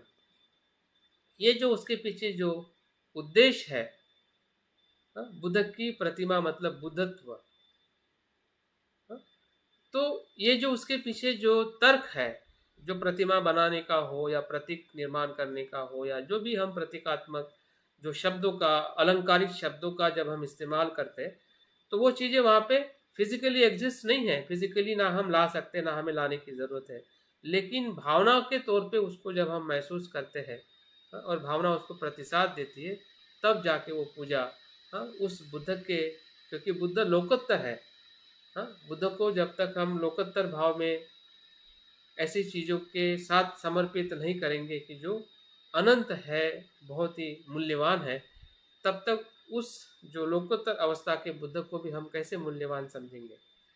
वो सामान्य नहीं है, वो बहुत ही लोकोत्तर मूल्यवान है, जिसे हम रत्न कहते हैं। तो ऐसे बुद्ध को या बोधिसत्व को जब हम संवाद करना चाहते हैं, उसको रिस्पेक्ट करना चाहते हैं, उनसे हम मिलना चाहते हैं, तो ऐसे ही कुछ प्रतीकात्मक चीज़ें हमारे भावनाओं में आना, या उस अनुभव के साथ या उस तर्क और बुद्धि के साथ जो उसके संकेत है उसको समझते हुए अगर हम कार्य नहीं करते हैं तो वो संयोजन है। अगर समझ के कार्य करते हैं उद्देश्य के साथ, तर्कपूर्ण बुद्धि से अगर हम कोई भी पूजा करते हैं उस भाव से, तो वो पूजा हो सकती है, अदरवाइज वो सिल्वर परामर्श या संयोजन बन जाता है। और इसलिए बनते कहते हैं कि बौद्ध धर्म में पूजा जो है वो बाहर से आई हुई चीज़ नहीं है कि चलो अभी हम बौद्ध बन गए और पूजा कर लेते हैं, ऐसा नहीं है। बनते कहते हैं कि अविभाज्य अंग है, वो अभिन्न अंग है बौद्ध धर्म का, हाँ, बुद्ध के प्रति या बुद्धत्व के प्रति, या जो भी बुद्ध धर्म से जुड़ी हुई जो भी श्रेष्ठता है उसके प्रति आदर, रिस्पेक्ट और उसको उसके लिए ग्रहणशील होना, हाँ, ये धर्म का बहुत ही अविभाज्य अंग है। और ये धम्म के सभी परंपराओं में हमें ये दिखाई देता है, फिर वो तिबेटियन परंपरा हो, महायान परंपरा हो या थेरवाद परंपरा हो। लेकिन उसमें बनते एक बात बताते कि तिबेटियन बौद्ध धर्म में पूजा काफ़ी प्रतीकात्मक और आध्यात्मिक दृष्टि से की जाती है, इसलिए उनकी पूजा बहुत लंबी होती है, बहुत ही डिसिप्लिन में होती है। और ऐसे उनके उस पूजा में ऐसा लगता है कि कुछ तो भी निर्माण हो रहा है, आध्यात्मिक तरंगे है, आध्यात्मिक वातावरण है, या आध्यात्मिक जो अनुभूति है उस पूजा में हमें अनुभव होती है। जब हम स्वयं भी अगर सप्तांग पूजा करते हैं या तिबेटियन पूजा का अगर हमने कभी किसी जगह पे सुना है या हमने अनुभव लिया है। लेकिन थेरवाद परंपरा में बनते कहते हैं कि ये सिर्फ पूजा जो होती है वहाँ पे भी वो समारंभन और किसी समारंभ में या उत्सव में ही उसको ज़्यादा पूजा का महत्व दिया गया है। और थेरवाद में पूजा को धम्म शिक्षा को परंपरा के साथ अच्छी तरह से एकरूप नहीं किया गया है। वो पूजा धम्म का अंग है थेरवाद में, लेकिन वो ओकेशनली जब महोत्सव होता है या किसी प्रकार की विधि विधान होता है तब पूजा का, संगायन का ज़्यादा महत्व होता है। वो उनके जीवन में आचरण करने का महत्वपूर्ण अंग नहीं है, इस प्रकार से वो शिक्षा देते हैं, इस प्रकार से उसको पूरी तरह से धम्म का अंग है या होना चाहिए, इस प्रकार से वहाँ पे प्रशिक्षण नहीं मिलता है या नहीं दिया जाता है। हाँ, लेकिन अगर हम महायान या तिबेटियन परंपरा की बात करते हैं या हम अपने संघ की बात करते हैं तो पूजा अभिन्न अंग है। हाँ, उसको हम पूरी सहजता से और उसके विभिन्न पहलुओं को जानते हुए हम पूजा करने का हम प्रयास करते हैं। तो इस प्रकार से इस बात को हम समझ सकते हैं, जिससे हम अपनी श्रद्धा और भक्ति का हम और ज़्यादा विकास कर सकते हैं। सर 1 मिनट जरा सर, अभी आगे जाने से पहले मैं एक निवेदन करना चाह रहा था कि आपने अभी एक शब्द इस्तेमाल किया था कि शील का पहला स्तर, दूसरा स्तर, तो ये थोड़ा सा इस पर प्रकाश डालिए कि वो शील के स्तर माने क्या?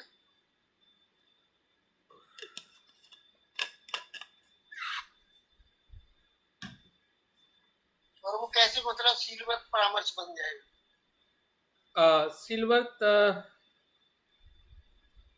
सिल्वर परामर्श में तो सिंपल सी बात है कि अगर आप उस शील को साधन न मानते हुए साध्य मानते हो, ठीक है, तो वो सभी शिलाचरण वो संयोजन के रूप में स्थापित होता है। आप मानो या मत मानो, लेकिन हमारा वो सिल्वर परामर्श का संयोजन और पक्का होते जाएगा और हम उसमें से छूट नहीं पाएंगे। मैंने इसलिए कहा है कि भाषा कठिन लगती सर आपकी, और आसान करके बताइए। थोड़ी कठिन लगती हिंदी भी।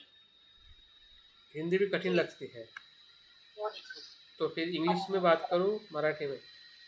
मराठी में करो। मराठी में कीजिए सर। हाँ, कितने लोग हैं हिंदी के, वो देखिए, ऐसा कुछ नहीं। हाँ, अच्छा है, अच्छा है, लेकिन हम महाराष्ट्रियन है ना, तो हमको थोड़ा कैच करने में समय लगता है। हाँ, हाँ, सही। लग रहा है आज थोड़ा और आज हो रहा है। हाँ, प्रतिवाद की बात कर रहा है। बता रहे हैं अच्छा, लेकिन थोड़ा स्लो बताइए। तो इसमें दो बात ही समझने जैसी है कि जो भी हम पूजा करते हैं, ठीक है, या हम जो भी आचरण करते हैं, अगर उद्देश्य के प्रति हम स्पष्ट नहीं हैं तो वो संयोजन है, ठीक है। जैसे कि हम ध्यान का आचरण कर रहे हैं, ठीक है, और ध्यान का उद्देश्य जागरूक हो रहा है और हम जागरूक नहीं हो रहे हैं। मैत्री भावना कर रहे हैं लेकिन मैत्री भावना बढ़ नहीं रही है, विकसित नहीं हो रही है, तो वो ध्यान का, मैत्री का आचरण वो सिलवत परामर्श है। सीधी सी बात। पूजा हम कर रहे हैं, बुद्धों को वंदन कर रहे हैं, लेकिन वंदन करते समय मन हमारा वहां पे नहीं होता है। अगर होता है तो कोई प्रॉब्लम नहीं है, मैं नहीं होता है उसकी बात कर रहा हूं। अगर होता है तो बहुत अच्छी बात है और हम उस नियोजन में, उस संयोजन में नहीं जाएंगे, ठीक है। अगर नहीं होता है तो वो संयोजन में जाएंगे। ठीक है सर, स्पष्ट हुआ ये। हाँ, स्तर की बात कह रहे थे। स्तर में 2 प्रकार के स्तर बताए जाते हैं, जिसमें सामाजिक नीतिमत्ता कहते हैं और दूसरा नैसर्गिक नीतिमत्ता, नेचुरल नीतिमत्ता। तो सामाजिक नीतिमत्ता का मतलब यह है कि सामाजिक तौर पे जब हम शील का पालन करते हैं कि कोई मुझे अच्छा कहना चाहिए या मैं बौद्ध हूँ या समाज के लोग में मुझे मान सम्मान मिलता है या मुझे अच्छा लगता है, मुझे परिवार में सुख मिलता है, तो ये सांसारिक जो उद्देश्य से जब हम शील का पालन करते हैं, ठीक है, तो ये सामाजिक नीतिमत्ता हो गई हमारे समाज में सुख से रहने के लिए। वो हमारा नैसर्गिक भाव नहीं होता है। लेकिन जब नैसर्गिक नीतिमत्ता का मतलब ये होता है कि हमें इसका एहसास होता है कि अगर मैं औरों को दुख दूं, जो दुख मुझे होता है, अगर कोई मेरे साथ में अगर दुख करना अकुशल व्यवहार करे तो मुझे दुख होता है, तो मैं औरों को दुख कैसे दूं कि उनको भी दुख होगा। जब करुणा भावना से या प्रज्ञा से जब हम अपना एक स्वभाव समझ के जब शील का पालन करते हैं, तो मेरा स्वभाव है दान करना, मेरा स्वभाव है किसी की हिंसा न करना, मेरा स्वभाव है कि चोरी नहीं करना, है ना। तो इस स्वभाव से जब हम, बुद्ध के स्वभाव से जब हम मैत्री करुणा या शील का जो भी पालन करते हैं कि अकुशल नहीं करने का और कुशल करने का, वो नैसर्गिक नीतिमत्ता है। स्पॉन्टेनियसली वो आपके हृदय से आती है। ये जो सामाजिक नीतिमत्ता जो है कहीं न कहीं प्रेशर में आती है। तो बस उसी के भाव को समझना है कि हमारा शिलाचरण उस दिशा में हम कर पा रहे हैं क्या? छोटी-छोटी बातों को हमें ऑब्जर्व करना पड़ेगा, जो हमारे आचरण के मूल्य मापन है कि आपको लगता है कि मैं इस स्वभाव से ज़्यादा प्रभावित हूँ, हाँ? मैं झूठ नहीं वो तो बोलता सर हूँ, मैं चोरी नहीं करता हूँ, मैं व्यभिचार नहीं करता हूँ, तो उसको देखना चाहिए कि मैं व्यभिचार क्यों नहीं करता हूँ? क्या मुझे भय है? क्या मेरा ऐसा स्वभाव है कि मैं व्यभिचार ना करूँ या नहीं करता हूँ? तो ये है नैसर्गिक नीतिमत्ता। हाँ, यह है सामाजिक नीतिमत्ता। और सामाजिक नीतिमत्ता इसलिए बन जाती है क्योंकि उस नीतिमत्ता को हम अंतिम समझ जाते हैं कि यही सब कुछ है, इससे आगे नीतिमत्ता का कोई स्तर नहीं है। उसको हम पकड़ लेते हैं कि मैं, और ईगोइस्ट बन जाते हैं कि मैं शील का पालन कर रहा हूँ। हम अहंकार में आपका आ कुछ जाते हैं। दूसरों की तरह परामर्श बन जाएगा फिर। हाँ, वो हम अहंकार में आ जाते हैं कि देखो मैं शील का पालन कर रहा हूँ, वो नहीं कर रहा है, मैं ठीक है उससे, सर, स्पष्ट है, आप हाँ, आगे जाओ। मैं उससे ज्यादा कर रहा हूँ। बराबर। तो ये भाव जो है, एक दूसरे को नीचा दिखना, अपने आप को श्रेष्ठ दिखाना समाज में या अपने आसपास में, हाँ, डायरेक्ट इनडायरेक्टली, तो वो सामाजिक नीतिमत्ता का प्रभाव है, सामाजिक नीतिमत्ता का आचरण है। लेकिन जब हम नैसर्गिक करते हैं, हाँ, अगर हमसे बुरा भी होता है तो हम पाप देशना करके उसमें सुधार लाते हैं, और धीरे धीरे हमारी जो शुद्धता जो हम करते रहते हैं हर एक शीलों में, तो वो नैसर्गिक नीतिमत्ता की तरफ हम आगे बढ़ते हैं।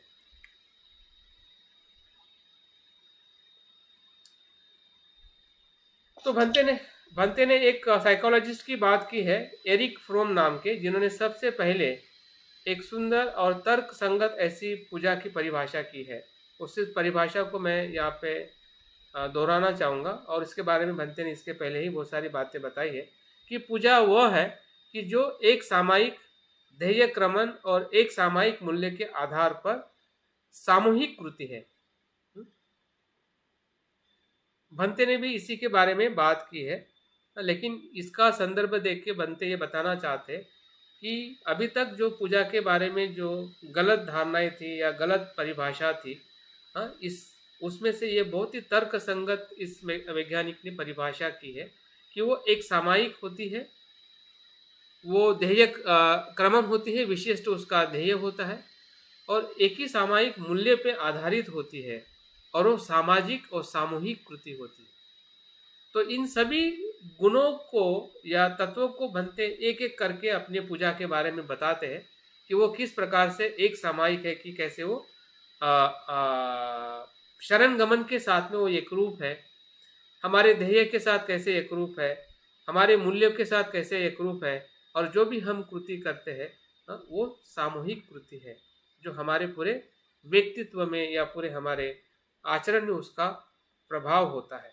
और इसलिए हाँ, इस अर्थ से अगर हम परिभाषा देखते हैं, हाँ, कि जिसमें काया वाचा मन का पूरा सहयोग होता है, पूरा हमारा धार्मिक जो व्यक्तित्व है उसमें पूरी तरह से समाविष्ट हो जाता है, और उसमें दूसरे लोग भी इसमें सहवास करते हैं। पूजा का कर्म व्यक्तिगत न होते हुए सामूहिक है, ये मैत्री की चेतना है, ऐसा कहा जाता है। पूजा क्या है? एक मैत्री की अभिव्यक्ति है। तो सिर्फ पूजा मतलब श्रद्धा तो है ही, श्रद्धा के तरफ या बुद्ध के तरफ ले जाने का, लेकिन साथ साथ में मैत्री स्थापित करती है लोगों के बीच में, या हमारे मित्रों के बीच में, या पूरे संसार के लोगों के साथ मैत्रीपूर्ण हम कैसे रह सकते हैं, इसका भी इसमें, जब हम 5 लोग पूजा करते हैं, 50-100 लोग पूजा करते हैं, उसके बीच में हमारी एक मैत्री का अनुभव भी इस पूजा के माध्यम से हम ले सकते हैं। इस प्रकार की पूजा होती है, ऐसा भंते इसमें बताते हैं। पूजा यह विचार और भावनाओं की कृति द्वारा की गई प्रतीकात्मक, ये बहुत महत्वपूर्ण है। पूजा में अगर हमें ये चीज़ समझ में आ जाए तो मुझे लगता है कि हमारी पूरी पूजा जो है संयोजन से पर हो सकती है। तो इसमें जैसे मैं शुरुआत में ही उसके बारे में थोड़ा जिक्र किया था कि अभिव्यक्ति का भंते यहाँ पे जो अर्थ बताते हैं, ध्यान से सुने, कि अंदर से किसी चीज को बाहर लाना, अंदर से किसी चीज को बाहर लाना, अंदर की गहराई में जाकर बाहर लाना। ये दोनों अर्थ से अभिव्यक्ति का अर्थ होता है। और आगे बनते और बात करते कि अपनी गहराई को अभिव्यक्त करने के लिए अभी यहाँ पे ये बताया जा रहा है कि किसकी जरूरत है। अभिव्यक्त करने के लिए प्रतीकात्मक अभिव्यक्ति की आवश्यकता होती है। जब हम बनते यहाँ पे बताते हैं एक अर्थ में कि अंदर से बाहर आना, तो अंदर से बाहर कैसे आएगा? क्योंकि अंदर तो ऐसा कोई फूल नहीं है जिस फूल को मुझे बुद्ध को अर्पण करना है। अंदर में तो ऐसा कोई रत्न नहीं है कि जो मैं बुद्ध को रत्न में या किसी प्रतीक में देखता हूँ या किसी भौतिक रूप में मैं ला सकता हूँ। ऐसा तो कुछ होता नहीं है या हम ना करने वाले हैं। लेकिन प्रतीकात्मक बनते कहते हैं कि वो अंदर से बाहर लाने का जो साधन जो है वो प्रतीकात्मक है। अगर प्रतीकात्मक अर्थ को हम नहीं समझ सकते हैं तो भावनिक रूप में हम पूजा कर ही नहीं सकते। वो सिर्फ वैचारिक पूजा होगी, सिर्फ यहां से ही हमारी पूजा होगी बुद्ध की। हो सकता है कि शरीर से भी हम बुद्ध को फूल अर्पण करें, लेकिन अगर आपका हार्ट नहीं होगा, सिर्फ विचार होगा और शरीर होगा, तो वो पूजा कहीं न कहीं संयोजन में ही फंस सकती है। दिखने में वो लग सकती है कि हम सही तरीके से पूजा कर रहे हैं, लेकिन सही तरीके से उस पूजा का जो हमें लाभ मिलना चाहिए, हाँ, जब तक हम प्रतीकात्मक रूप में हम नहीं समझते कि हमारे आंतरिक अंदर से बाहर आने का मतलब अगर हमें समझ में नहीं आता है, उसको कैसे अभिव्यक्त करना, वो अगर हमारे पास में साधन नहीं है, तो समझ जाइए कि हम सही अर्थ में पूजा का आनंद नहीं ले सकते हैं। और इसलिए अपने गहराई में अपनी गहराई को अभिव्यक्त करने के लिए प्रतीकात्मक अभिव्यक्ति की आवश्यकता होती है। केवल सैद्धांतिक अभिव्यक्ति पर्याप्त नहीं है। याद रखें, बनते उसमें और एक शब्द जोड़ते हैं कि केवल सैद्धांतिक अगर आपके पास में स्पष्टता है कि फूल ये अनित्यता का प्रतीक है, इतना ही पर्याप्त नहीं है, बल्कि उस अनित्यता के रूप को भीतर से किसी प्रतीक में देखना, हाँ, वो भी बहुत महत्वपूर्ण है। तब जाके हमें उसके साथ जुड़ने का भावनिक रूप में मौका मिल सकता है। अन्यथा हम चीज़ों को देख सकते हैं, समझ सकते हैं, लेकिन हमारी जो भावनिक अगर प्रतीकात्मक अगर अभिव्यक्ति हम नहीं कर पा रहे हैं, तो वो पूजा पूरी तरह से सफल नहीं हो सकती है। और इसलिए हमने इसके पहले भी बुद्ध के श्रद्धा में या बुद्ध के जो दंत कथा है, मिथक है, इसके बारे में जब हमने देखा था, वो सभी प्रतीकात्मक माध्यम है। और वास्तव में प्रतीक और मिथक के माध्यम से कृति करना ही पूजा और भक्ति भाव बनते पूरी तरह से स्पष्ट करते। प्रतीक, मिथक, कल्पना, जिसमें रंग आ सकता है, बुद्ध के रूप आ सकते हैं, मंत्र आ सकते हैं, उनके जो प्रतीक है अलग अलग वो आ सकते हैं, मिथ आ सकता है, दंत कथाएं आ सकती है। ये सभी बातें जो है वो वही सही अर्थ में पूजा और भक्ति है। अगर वो उसमें नहीं है, सिर्फ विचार है और शरीर है, तो कहीं ना कहीं हम एक चीज़ महत्व की मिस कर रहे हैं। वो हमारा अनकॉन्शियस माइंड, अजागरूक मन, जो उसमें भावनिक रूप में एक तो वो दबा हुआ है, किसी कारण से उसको हमने दबा दिया कि ये करने से मैं ईश्वरवादी बन जाऊंगा, लोग मुझे ईश्वरवादी कहेंगे, मुझे मैं अंधश्रद्धा की तरफ जाऊंगा क्योंकि मुझे बुद्ध कोई ईश्वर जैसे दिखते हैं या मुझे समझ में आते हैं। तो ये सभी चीज़ें कहीं ना कहीं हमारे वो प्रेशर बना हुआ है ईश्वरवाद का, या जो भी चीज़ें हमने बचपन से दबाई है, जो हमने देखा है, जो कुछ सुना है, जो हमारे आसपास में जो संस्कार पड़े हैं, तो वो दबी हुई भावना है। विशेषता अगर हम ईश्वर भक्ति और बुद्ध भक्ति की जब हम बात करते हैं, तो लोगों ने ईश्वर के माध्यम में पूरी तरह से बुद्ध के गुणों को उन्होंने पूरी तरह के हाईजेक कर लिया, और इसके वजह से वो बातें हमें वहाँ पे सुनने पढ़ने को मिलती है। तो कहीं ना कहीं हमारा कनेक्शन उसी के साथ, हमारी जो छुपी हुई भावना है वो दबी हुई है। तो इसलिए हमें उस भावना को अभिव्यक्त करना चाहिए, हमने प्रश्न पूछना चाहिए, हमने उसकी स्पष्टता लेनी चाहिए, हमने अभ्यास करना चाहिए, चिंतन करना चाहिए। जो इस कोर्स के माध्यम से जो एविडेंस बताया है कि किस समय में क्या था, क्यों था, क्या हुआ था, ये सभी बातें कहीं ना कहीं हमें थोड़ी थोड़ी तो भी पता होनी चाहिए कि जो कम से कम हमारी उस भावनाओं को, दबी हुई भावनाओं को खुला कर सके। नहीं, बुद्ध ईश्वर नहीं है। सर हाँ वो फूल फूल अपन अर्पण करते तो उसको तो अनित्यता ही देखते हैं ना। हाँ हाँ, अच्छी बात है ना, लेकिन बौद्धिक रूप में देखते हैं ना अनित्यता, भावनिक रूप में कहाँ है? नहीं, भावनिक रूप से नहीं देखते हैं ना बताइए, कभी। कौन सा प्रतीक देखते हैं जब आप उसको महसूस कर? जैसे वो फूल है वो तो अपन अपन भी वैसे ही होने वाले हैं। नहीं, भावनिक, हाँ देखते हो तो अच्छी बात है। मैं ये नहीं कह रहा हूँ कि हम सभी गलत रास्ते पे है। हाँ, हम सब में से बहुत सारे लोग देखते होंगे या बहुत सारे लोग नहीं भी देखते होंगे या पता नहीं चल रहा होगा।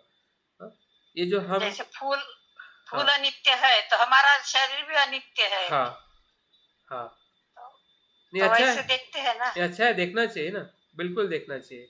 लेकिन जब हम पूजा, काल्पनिक रूप में जब हम पूजा करते हैं, तब फूल को जब हमारे मन में अगर भाव नहीं आ रहा है देखने का, तो इसका मतलब है कि भावनिक रूप में अभी भी हमने उसको स्वीकार नहीं किया है।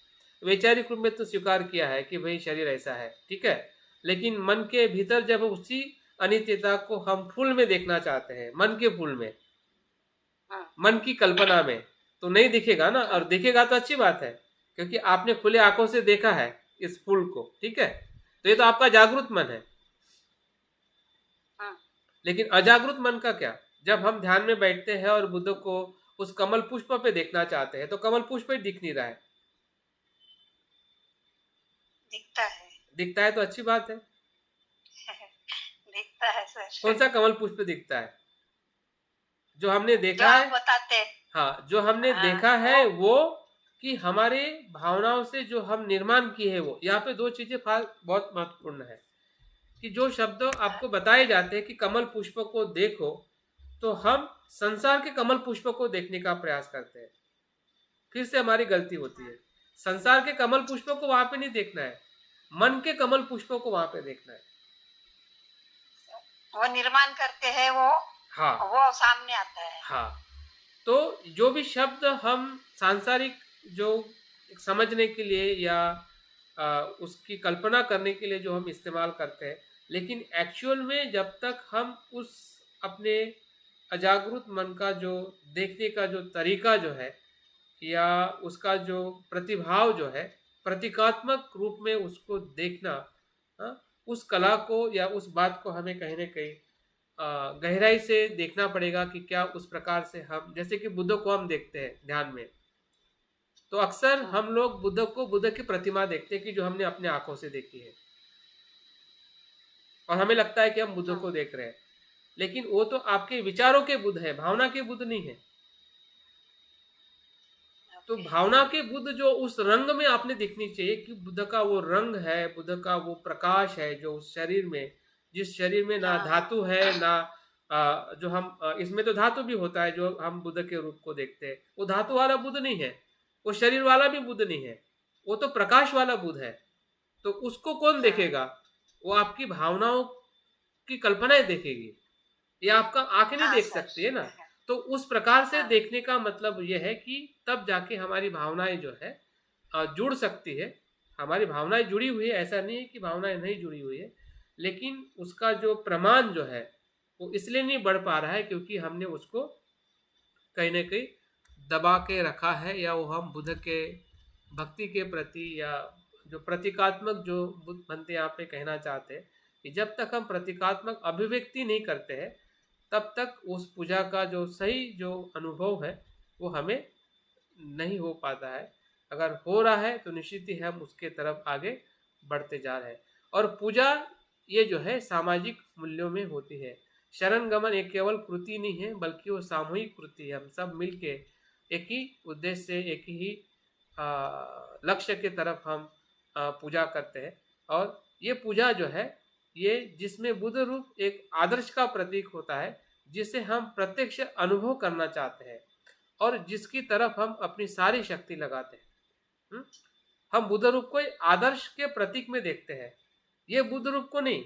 हम इस बुद्ध रूप के माध्यम से एक बौद्धिक रूप में जानकर हम भावनिक रूप में उसको उस आदर्श रूप में देखते हैं, बोधिसत्व के रूप में देखते हैं, उस प्रकाश के रूप में देखते हैं। तब जाके हमारा जो प्रतीकात्मक जो मन जो है या भावनिक मन जो है वहाँ पे विकसित होता है। हाँ, अन्यथा वो उस प्रकार से विकसित नहीं होगा। हम सिर्फ जो कानों से सुन रहे हैं और विचारों में जो हमें अनुभव हो रहा है, उसी के माध्यम से हम उस चीज़ को देख रहे हैं। ऐसा देखना मतलब कहीं ना कहीं पूजा के उस स्तर के तरफ हम नहीं जा रहे हैं। हम सिर्फ जो एक व्यवहारिक या नीचा स्तर जो है या सामान्य स्तर है, उसी स्तर में हम पूजा कर रहे हैं।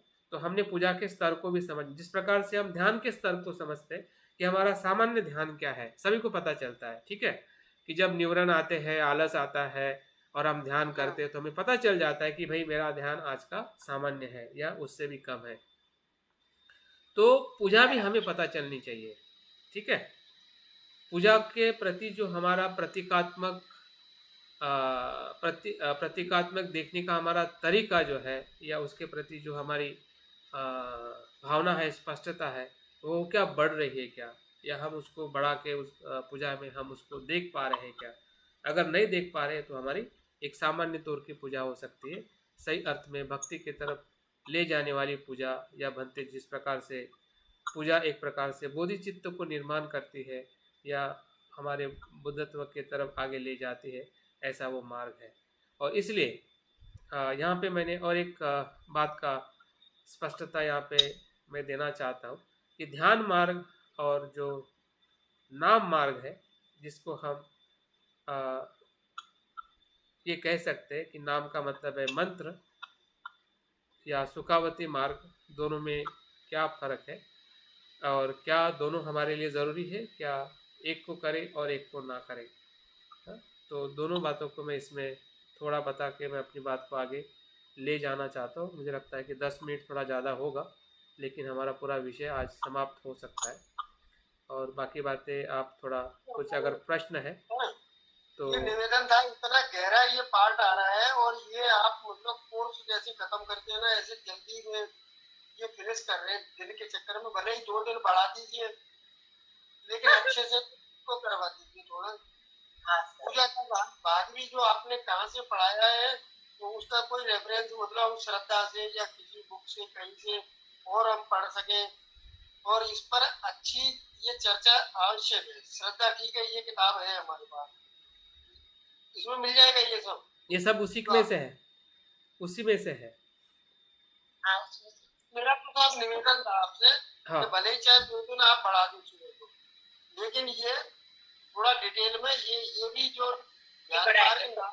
मार्ग बता रहे हैं, ये महत्व की चीजें बता रहे हैं, जिससे हमारा कुछ मतलब भला हो सकता है। और नहीं तो ये औपचारिक जैसा होके ठीक है, फिर जैसा कर रहे हैं फिर हम और आपको ही हम फिर बाद में पकड़ेंगे। नहीं, उसका एक दूसरे की ज़्यादा आप चिंता मत करें। जो बातें मैं शुरुआत से बता रहा हूँ और अभी कंक्लूजन हमारा कोर्स हो रहा है, उसमें एक ही बात हमें फोकस करनी है, क्या हम अपने श्रद्धा और भक्ति का जो बुद्ध के प्रति जो स्पष्टता है, क्या वो हम ले पा रहे हैं क्या। चीज़ें बहुत सारी मैंने बताने का और आपने सुनने का प्रयास किया, लेकिन इसका निचोड़ यही है, अगर हो पा रहा है तो अगर हम ये भी सुनेंगे वो भी सुनेंगे या कुछ हमें समझ में नहीं भी हमें आ रहा है कोई पहलू से, लेकिन जो हमें समझ में आया है वो सबसे महत्वपूर्ण है। और क्या उतना समझ में आया है या नहीं आया है, या उतना समझने के लिए हमने अपने आप को खुला किया है नहीं किया है। क्योंकि जो बातें मैं इसके पहले बताया हूँ या अभी भी जो मैं बता रहा हूँ, ये कोई अलग नहीं है, ये उसी ही श्रद्धा और भक्ति को और गहराई से समझने के लिए एक प्रकार से एक सिर्फ एक सपोर्ट है। और कहीं ना कहीं उससे हम काफ़ी अच्छी तरह से परिचित हैं, हम ध्यान से परिचित है, जो हम ध्यान साधना करते हैं। अभी तक हमने जो मंत्र का या जो भी बुद्ध की ध्यान साधनाएं हमने सीखी है या मंत्र का जो भी 1-2 मंत्र के बारे में अगर हमें पता है तो उतना भी पर्याप्त है।